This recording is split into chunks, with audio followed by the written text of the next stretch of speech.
Welcome, Toastmasters, and guests.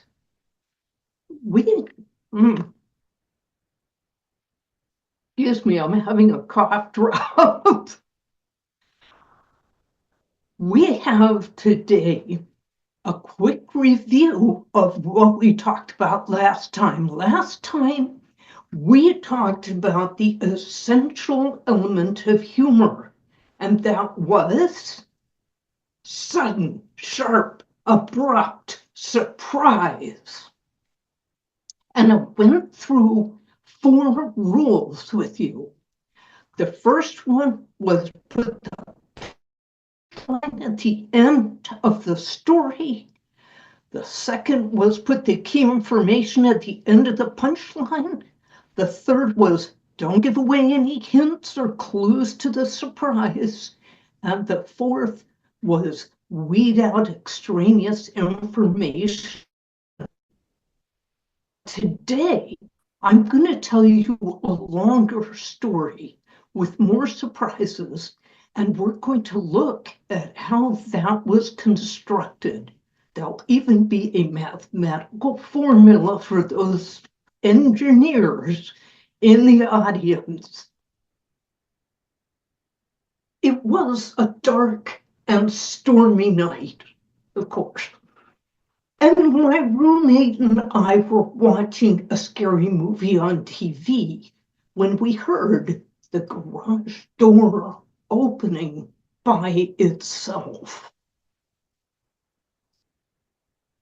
She looked at me and I looked at her, and neither of us wanted to go out and see what was going on. And maybe it's a neighbor's door. Yeah, probably. But then we heard it closing by itself. We ran into the kitchen, which was directly over the garage, and no, it was not the neighbor's door. So what was it? Vandals? Burglars? Ghosts? Well, it's closed now. Maybe we don't need to do anything about it. Yeah. So we went back and watched some more scary movie. Good idea, right? Well, of course, about a half an hour later, we heard it opening again. We ran into the kitchen and we heard it open all the way. Well, now we were definitely going to have to do something about this. But we turned into me because Grace is afraid of spiders. Like, I'm not afraid of burglars and ghosts. But no, that doesn't count. So, okay, I armed myself with a hammer and I went out into the cold, dark night. Halfway down the stairs, I saw it. The garage. Silent. Dark. Open. Hello? Like I thought maybe a burglar would pop up in the back. Hi, don't mind me, I'm just stealing your camping gear. Won't be a minute, really. But no, nothing happened. So the only thing to do is to go down into the garage, push the button, and run back up into the house, where Grace and I stood and hugged each other in the kitchen and wondered what the heck are we going to do? Because it could open again. It could open in the middle of the night. It could open when we were at work. It could open any time it wanted to for the rest of the time we lived there. Finally, we decided to go pet the cat, because petting a cat is a good thing to do in times of stress. And we found the cat asleep on my desk on top of the garage door opener.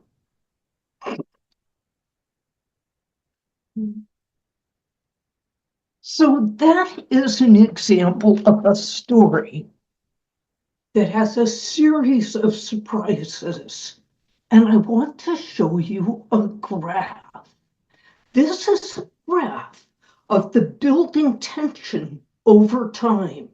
And you can see that we've got door opens by itself. Oh, maybe it's the neighbor's door and it goes down a little bit. But no, it's our door. But it's closed now. We're not going to do anything about it. But we're watching this scary movie. And so you can see the tension is building over the course of the story.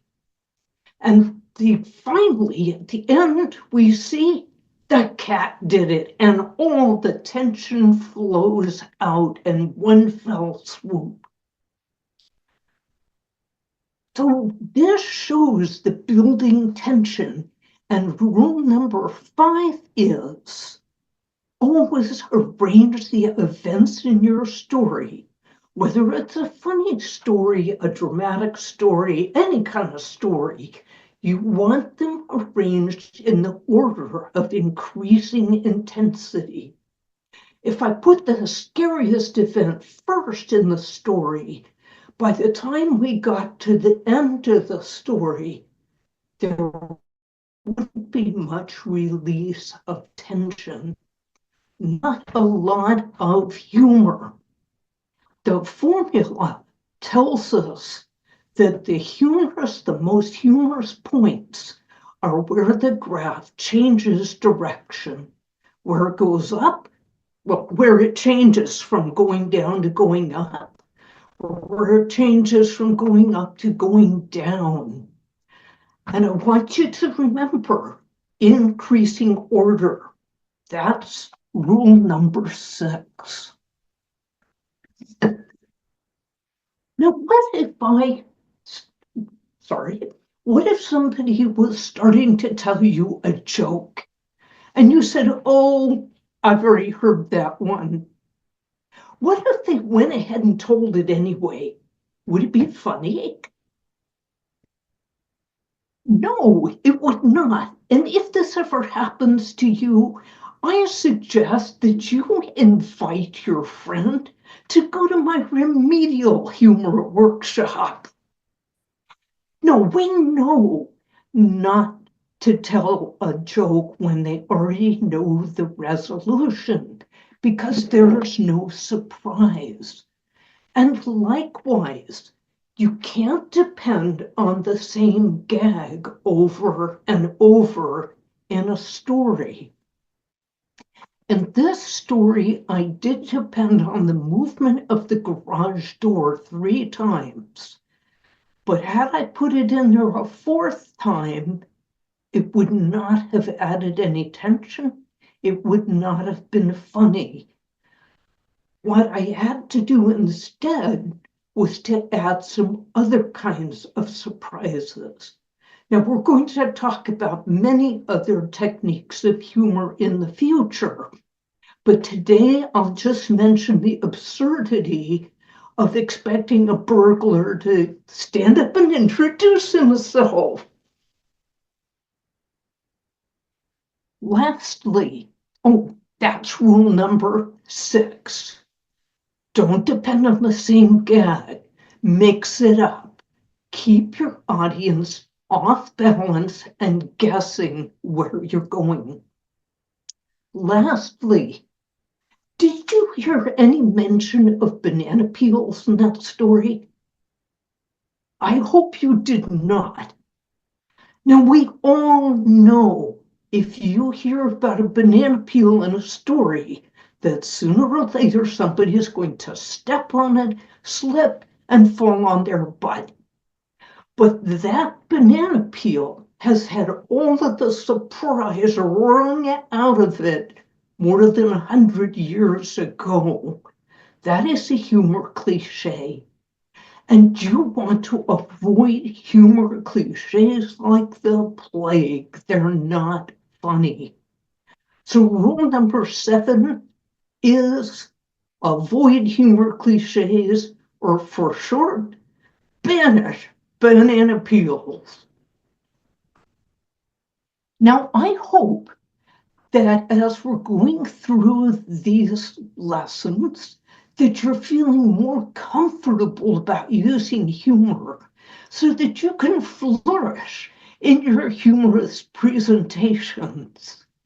And just to do a quick review before we sign off, we have rule number 1, put the punchline at the end. Rule number 2, the key information that reveals the surprise, put that at the end of the punchline. Don't give away any hints as to what the surprise could be. Number 4 is, yes, weed out extraneous information. Number 5 is put the events in order of increasing intensity. Don't depend on the same gag. That's 6. And 7, banish banana peels. Have you heard of comedic timing? Well, we're going to talk about comedic timing and other techniques of delivery next time. Stay tuned. Back to you, Madam Toastmaster Teresa.